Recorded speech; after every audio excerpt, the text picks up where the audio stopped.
नमस्कार दोस्तों, मैं हूं आपका अपना आरके और आप लोग सुन रहे हैं हॉरर डे की स्टोरीज। ऐसे ही हॉरर स्टोरीज सुनने के लिए आप मेरे चैनल को सब्सक्राइब करें और वीडियोस को लाइक करें और कमेंट में बताएं कि आपको कैसे हॉरर स्टोरीज पसंद है। बख्शी विला का रहस्य, एक अनचाही विरासत। ये कहानी तब शुरू हुई जब मैं समीर दिल्ली की भाग दौड़ और शोर शराबे से तंग आ चुका था। मैं एक फ्रीलांस लेखक था और मेरे काम के लिए शांति और एकांत की सख्त जरूरत थी, जो इस शहर में मिलना नामुमकिन था। हर रोज की ट्रैफिक, डेडलाइन का तनाव और अकेलेपन का शोर मुझे अंदर ही अंदर खाए जा रहा था। मैं एक बदलाव चाहता था, एक ऐसी जगह जहां मैं सुकून से सांस ले सकूं। शायद कायनात ने मेरी सुन ली, लेकिन जिस तरह से मेरी मुराद पूरी हुई उसकी मैंने कल्पना भी नहीं की थी। एक दिन मुझे एक वकील का फोन आया। उसने बताया कि मेरे बड़े नाना श्री कैलाश बख्शी, जिनका कुछ महीने पहले देहांत हो गया था, अपनी सारी जायदाद मेरे नाम कर गए हैं। मुझे याद भी नहीं था कि मैंने उन्हें आखिरी बार कब देखा था। शायद किसी शादी में, जब मैं 10-12 साल का था। वो हमेशा से ही कुछ अलग और रहस्यमयी से थे। विरासत ने कुछ बैंक बैलेंस के अलावा उत्तराखंड के एक छोटे अनजान से पहाड़ी गांव देवबन में बना एक पुराना घर था, जिसका नाम था बख्शी विला। मेरे लिए ये एक संकेत था। मैंने बिना ज्यादा सोचे समझे अपना लैपटॉप, कुछ किताबें, कपड़े और कैमरा पैक किया और अपनी कार से देवबन के लिए निकल पड़ा। मेरे दोस्तों ने मुझे पागल कहा, लेकिन मैं जानता था कि मुझे इसी की जरूरत है। शहर से दूर, पहाड़ों की गोद में एक पुराना घर। लिखने के लिए इससे बेहतर जगह और क्या हो सकती थी। दिल्ली से देवबन का सफर करीब 8 घंटे का था। जैसे जैसे मैं शहर को पीछे छोड़ता गया, हवा बदलने लगी। कंक्रीट के जंगल की जगह हरे भरे पेड़ों और घुमावदार सड़कों ने ले ली। देवबन पहुंचते पहुंचते शाम हो गई। गांव बहुत छोटा और शांत था। वहां के स्थानीय केयरटेकर भवान सिंह, जो मेरे नाना जी के वक्त से ही घर की देख रेख कर रहे थे, मुझे लेने आए। भवान सिंह एक 60-65 साल के बुजुर्ग थे, जिनके चेहरे पर गहरी झुर्रियां और आंखों में एक अजीब सी गंभीरता थी। उन्होंने मुझे बख्शी विला का रास्ता दिखाया। विला गांव से थोड़ा बाहर चीड़ के घने पेड़ों के बीच बना हुआ था। वो एक पुरानी अंग्रेजों के जमाने की वास्तुकला का शानदार नमूना था। पत्थर और लकड़ी से बना 2 मंजिला घर, जिसके चारों तरफ एक बड़ा सा बागीचा था, जो अब जंगली घास और झाड़ियों से भर गया था। घर खूबसूरत था, लेकिन उसमें एक अजीब सी वीरानी और उदासी थी। साहब, यही है बख्शी विला, भवान सिंह ने एक भारी आवाज में कहा। कैलाश बाबू को ये जगह बहुत पसंद थी। कहते थे यहां की हवा में सुकून है। मैंने मुस्कुराकर कहा, मुझे भी यही उम्मीद है। भवान सिंह ने मुझे घर की चाबियां दी। जब मैं अंदर दाखिल हुआ तो मुझे पुरानी लकड़ी और सीलन की मिली-जुली गंध आई। घर के अंदर का सारा सामान धूल की मोटी परत से ढका था। पुराना फर्नीचर, दीवारों पर लगी तस्वीरें, एक कोने में रखा ग्रैंडफादर क्लॉक। ऐसा लग रहा था जैसे वक्त यहां आकर ठहर गया हो। साहब, रात में सारे दरवाजे खिड़कियां बंद कर लीजिएगा, जंगली जानवरों का खतरा रहता है, उसने एक अजीब से लहजे में कहा और चला गया। उस रात मैंने पहली बार उस घर में सुकून की नींद ली। बाहर झिंगुरों की आवाज और हवा का हल्का शोर था। मुझे लगा कि मैंने अपनी जिंदगी का सबसे सही फैसला लिया है। मैं नहीं जानता था कि यह सुकून एक आने वाले भयानक तूफान से पहले की खामोशी है। खामोशी में दस्तक अगले कुछ दिन बहुत अच्छे गुजरे। मैं सुबह उठता, पहाड़ों की ताजी हवा में लंबी सैर पर जाता, तस्वीरें खींचता और फिर अपने बरामदे में बैठकर लिखता। भवान सिंह रोज सुबह आकर जरूरत का सामान दे जाता और थोड़ी बहुत बातें करता। मैंने उससे घर के बारे में, अपने नाना के बारे में पूछने की कोशिश की, लेकिन वो हमेशा बातों को घुमा देता। धीरे धीरे मैंने उस घर के अकेलेपन को अपनाना शुरू कर दिया। लेकिन एक हफ्ते बाद अजीब चीजें होने लगीं। शुरुआत बहुत मामूली थी। कभी कभी मुझे लगता जैसे ऊपर की मंजिल पर कोई चल रहा हो। मैं सोचता कि शायद घर पुराना है, इसलिए लकड़ी के तख्ते आवाज करते होंगे। कभी कभी कोई चीज अपनी जगह से थोड़ी हिली हुई मिलती। मैं इसे अपना वहम समझकर नजरअंदाज कर देता। एक रात मैं अपने कमरे में लिख रहा था। बाहर तेज हवा चल रही थी और खिड़की पे बारिश की बूंदें दस्तक दे रही थीं। तभी मुझे दालान में रखी ग्रैंडफादर क्लॉक के पेंडुलम की टिक टिक की आवाज सुनाई दी। मैं चौंक गया क्योंकि वो घड़ी सालों से बंद पड़ी थी। मैं उठकर बाहर गया। घड़ी वाकई चल रही थी। मुझे थोड़ी हैरानी हुई, पर मैंने सोचा शायद हवा के झोंके या किसी और वजह से उसका पेंडुलम हिल गया होगा। मैंने उसे हाथ से रोक दिया और वापस अपने कमरे में आ गया। कुछ देर बाद टिक टिक की आवाज फिर से आने लगी। इस बार मेरे दिल में डर की एक हल्की सी लहर उठी। मैं फिर बाहर गया। घड़ी फिर से चल रही थी। इस बार मैंने उसके पेंडुलम को ध्यान से देखा। वो एक लय में ऐसे हिल रहा था जैसे उसे कोई चला रहा हो। मैंने गहरी सांस ली और खुद को समझाया कि ये मेरा तनाव या कल्पना हो सकती है।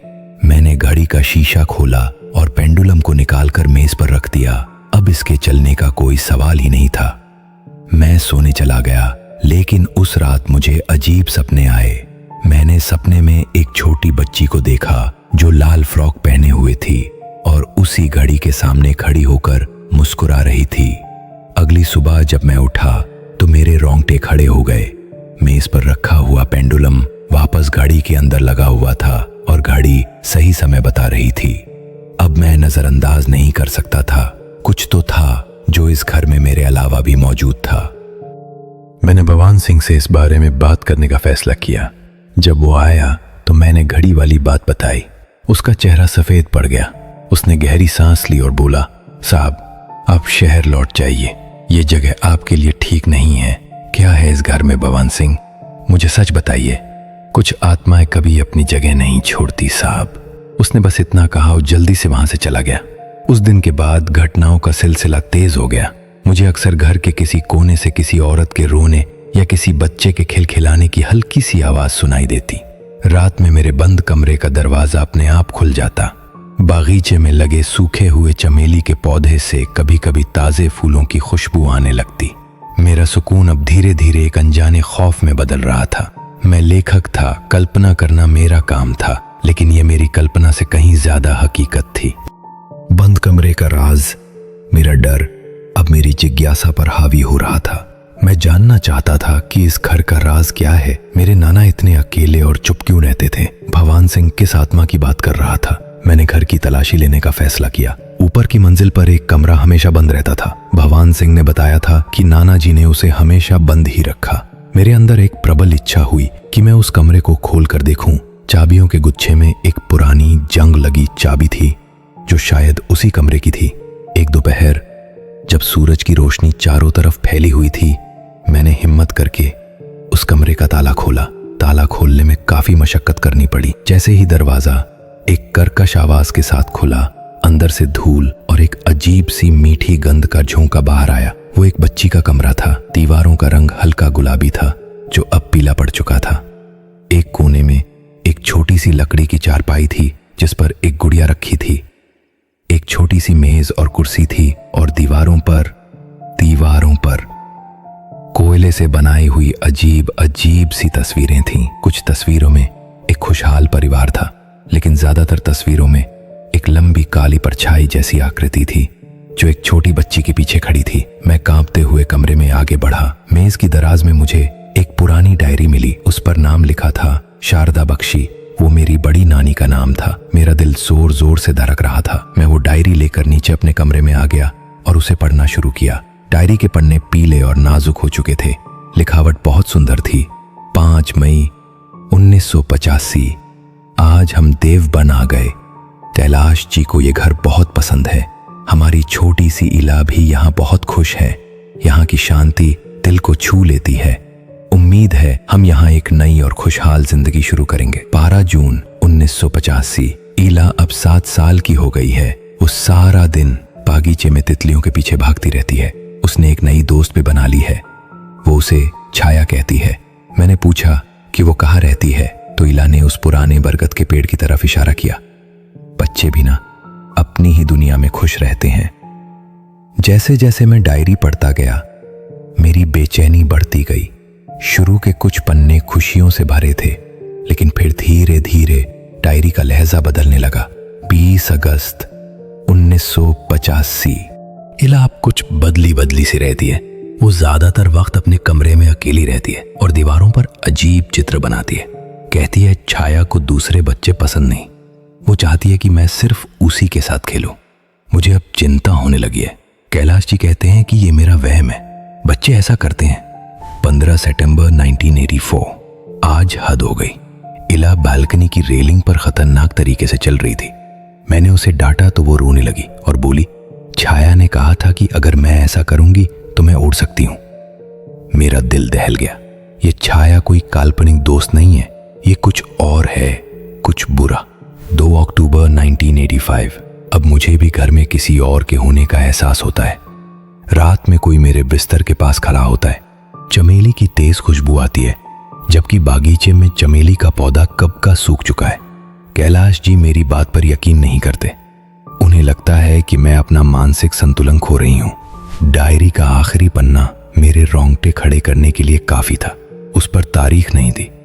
लिखावट कांपती हुई और बिखरी हुई थी। वो उसे ले गई, मेरी इला को। सब कहते हैं कि वो बालकनी से फिसल गई, लेकिन मैंने देखा था उस काली परछाई ने उसे धक्का दिया था। मेरी बेटी ने मुझे पुकारा था, पर मैं उसे बचा नहीं सकी। ये घर मनहूस है। यहाँ कोई आत्मा है जो बच्चों से नफरत करती है। कैलाश जी ने मुझे यहाँ अकेला छोड़ दिया है। वो मेरी बात नहीं सुनते। मैं अपनी बेटी के बिना नहीं जी सकती। वो मुझे बुला रही है। इसके बाद डायरी खाली थी। मैं पत्थर बन चुका था। तो इस घर में एक बच्ची की मौत हुई थी, इला, और उसकी मां शारदा, और वो छाया, वो काली परछाई जिसे इला ने अपनी तस्वीरों में बनाया था। मैंने तुरंत भवान सिंह को फोन किया और उसे घर आने को कहा। जब मैंने उसे डायरी के बारे में बताया तो उसकी आंखों में आंसू आ गए। उसने बताया, हाँ साहब, ये सच है। इला बिटिया की मौत के बाद शारदा बीबी ने भी कुछ महीने बाद फांसी लगा ली थी। कैलाश बाबू टूट गए थे। उन्होंने वो कमरा हमेशा के लिए बंद कर दिया और किसी से इस बारे में बात नहीं की। गांव वाले कहते हैं कि इस जमीन पर पहले कोई और रहता था, कोई ऐसी आत्मा जो हमेशा से अकेली थी और उसे दूसरों की खुशी बर्दाश्त नहीं होती। छाया का कहर सच जानने के बाद घर का माहौल और भी ज्यादा भयानक हो गया। अब वो आहटें, वो खुशबू, वो आवाजें मुझे सिर्फ डराती नहीं थी, बल्कि मुझे उनकी वजह पता थी। मुझे ऐसा महसूस होने लगा जैसे 2 आत्माएं इस घर में हैं। एक इला की मासूम भटकी हुई आत्मा और दूसरी वो शैतानी छाया जो अब मुझे अपना अगला शिकार बनाना चाहती थी। अब हमले सीधे मुझ पर होने लगे। एक रात मैं सो रहा था, तभी मुझे लगा जैसे कोई मेरा गला दबा रहा हो। मेरी नींद खुली तो कमरे में कोई नहीं था, लेकिन मेरी गर्दन पर उंगलियों के निशान थे। एक दिन मैं सीढ़ियों से उतर रहा था कि मुझे जोर का धक्का लगा। मैं गिरते गिरते बचा। वो छाया अब खुलकर सामने आ रही थी। कई बार मुझे घर के कोनों में एक लंबी विकृत काली परछाई दिखाई देती। वो बस कुछ पलों के लिए दिखती और फिर गायब हो जाती। मैं घर छोड़ देना चाहता था, लेकिन मेरे अंदर कुछ था जो मुझे रोक रहा था। शायद वो इला की कहानी थी। मुझे लगता था कि अगर मैं भाग गया तो उसकी आत्मा हमेशा उस शैतान के चंगुल में फंसी रह जाएगी। मैं उसकी मदद करना चाहता था, पर कैसे? एक रात जोरों की बारिश हो रही थी, बिजली कड़क रही थी। मैं डायरी को फिर से पढ़ रहा था, शायद कोई सुराग मिल जाए। तभी पूरे घर की बत्तियां चली गईं, घना अंधेरा छा गया। मैंने अपनी टॉर्च जलाई, तभी मुझे इला के कमरे से किसी के सिसकने की आवाज आई। इस बार मैं डरा नहीं, मैंने हिम्मत जुटाई और टॉर्च लेकर ऊपर गया।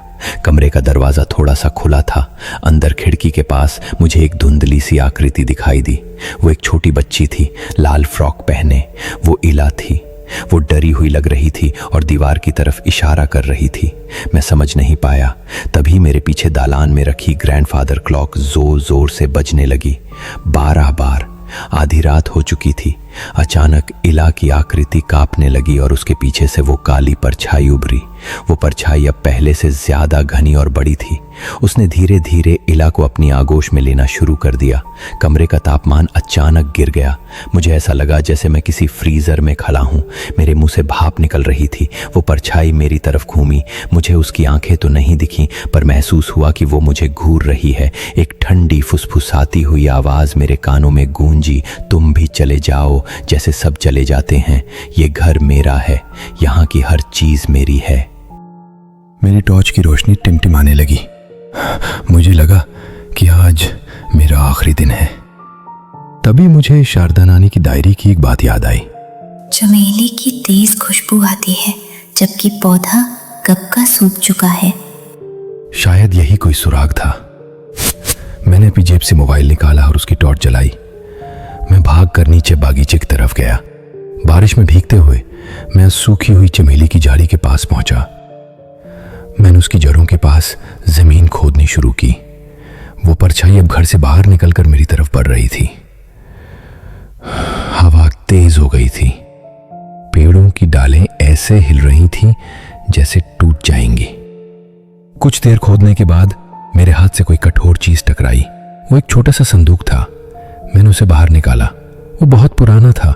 जैसे ही मैंने उसे खोला, वो छाया एक भयानक चीख के साथ मेरी तरफ झपटी। उस संदूक के अंदर कुछ पुरानी हड्डियां और एक काला पत्थर था।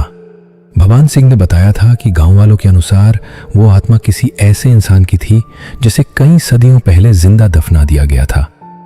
शायद ये उसी के अवशेष थे। जैसे ही मैंने संदूक खोला, उसमें से एक अजीब सी ऊर्जा निकली। वो छायादार आकृति मुझ तक पहुंचने से पहले ही हवा में कांपने लगी और एक दर्दनाक चीख के साथ छटपटाने लगी। उसी पल मुझे घर के अंदर से इला की खिलखिलाने की आवाज सुनाई दी। एक पल के लिए मुझे शारदा और इला की एक धुंधली सी परछाई दिखी जो हाथ पकड़कर मुस्कुरा रही थी और फिर रोशनी में विलीन हो गई। वो काली छाया अब कमजोर पड़ रही थी। मैंने पास पड़ा केरोसिन का कनस्तर उठाया और उन हड्डियों पर डाल दिया और लाइटर से आग लगा दी। जैसे ही आग की लपटें उठीं, वो छाया एक आखिरी चीख के साथ हमेशा के लिए गायब हो गई। बारिश थम चुकी थी। आसमान साफ हो रहा था। घर के चारों तरफ फैला हुआ भयानक सन्नाटा टूट चुका था। अब वहां एक अजीब सा सुकून था। अगली सुबह मैंने अपना सारा सामान पैक किया। मैंने बख्शी विला को आखिरी बार देखा। अब वो घर वीरान या मनहूस नहीं लग रहा था। वो बस एक पुराना खाली घर था जो अपनी भयानक यादों से आजाद हो चुका था। मैंने भगवान सिंह को चाबियां लौटाई और कहा कि वो घर की देखभाल करता रहे। मैंने फैसला किया कि मैं इस घर को बेचूंगा नहीं। ये इल्ला और शारदा की यादों का घर था। मैं दिल्ली वापस लौट आया, लेकिन मैं अब वो इंसान नहीं था जो यहां से गया था। मैंने मौत को, डर को और आत्माओं के रहस्य को बहुत करीब से देखा था। शहर का शोर अब मुझे परेशान नहीं करता। जब भी मुझे बहुत अकेलापन महसूस होता, मैं अपनी बालकनी में बैठता हूँ। कभी कभी हवा के झोंके के साथ मुझे चमेली की एक बहुत हल्की सी मीठी खुशबू महसूस होती और मैं मुस्कुरा देता हूँ।